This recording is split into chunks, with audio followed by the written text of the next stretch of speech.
السلام عليكم ورحمة الله وبركاته. كم جرتن كبجمتوتا جالتنتون هردفتون برسيسا روما. الحمد لله نجا كوت نجاني كي خنجان الله هنك بجادا بكجرتن مرة نجاو. إجا دعوتوتن كيا برمسرة خنا كيسة توانين سنبرسيسو. حالا سورة سنجل أبدا سالفمات دي فتشو عند سنة سنبرس. أتا سورة جوال أول إنفورماتي تهلة سورة همنا عندورا بدل ليه جورا. سالفمات حالا سورة قوت مانقوت توان جوال كيسة نرتورة. سورة وقا كرّا بدأوا ما هنتان جورا سالفمات حالا دي فتشو عند سنة سنبرسيس.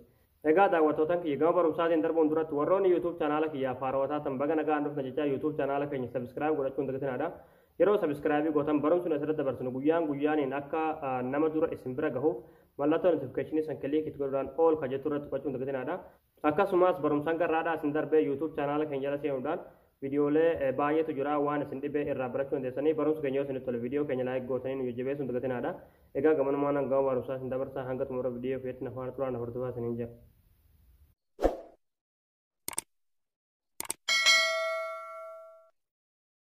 Hayyee daawwattootaan kiyyaa suuraalee isin jalaa bade deeffachuudhaaf yookiin argachuudhaaf jechuudha. Appilikeeshinii tokko isin barbaachisa. Appilikeeshinichaas pilaastorii keessan keessa galtanii buufatanii bakka seerii kanarratti jechuudha delete photo recover app jettanii barreessitanii. Inni kun aappii isa kana jechuudha. Liinkii isaadhaa komentii awwalaa jalaan isiniif ka'a. Egaan buufadhe waan akka buufuu oopinuma naaf fidaa yeroo buufatan oopin irratti kilikni gootanii achi booda haala kanaan fuula kan sanii fida start scan ka jiru kana kilik irratti gootanii achi booda haala kanaan suuraalee isin jalaa bade hunda scan godhee isinii fida jechuudha. Isinii galee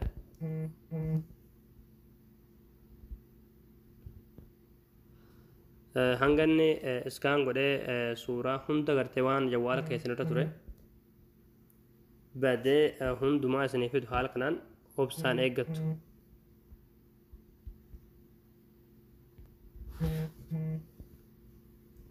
Egaa daawwattootaan kiyya achi booda haala kanaan suuraalee isin jalaa bade hunda waan jawwaala keessan irra hammanaan dura ture egaa jawwaala bittanii waan jawwaala keessan keessa ture haala kanaan isinii fide jechuudha isinii galee amma suuraan asirratti argaa jirtu kun jechuudha jawwaala kiyya irraa mizamaan jechuudha egaa bade jechuudha isinii galee amma suuraa kana gama galarii deeffachuudhaaf wanti gochuu qabdan jechuudha.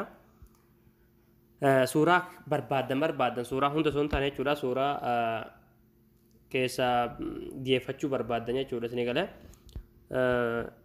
irratti dhootaniiti yeroo raatii kanarratti isinii guute suuraa kilik irratti gootanii raatii jechuudha isinii galee raatii itti guutaniiti jechuudha kun amma lakkaa jira jechuudha asirratti kan suuraa 5 raatii irratti godhatan jira jechuudha amma kululleen amma 5 irra jirtu irratti yoon kilik godhee jechuudha gama galarii deebi'ee jira jechuudha isinii galee kun akkuma asirratti argaa jirtan jechuudha dinaaf deebi'ee jira jechuudha gama galarii keessatti jechuudha isinii galee haala kanaan suuraa isin jalaa bade salphumatti deeffachuu dandeessanii yookiin argachuu dandeessanii jechuudha yeroo hordoftoota kiyya isinii galee.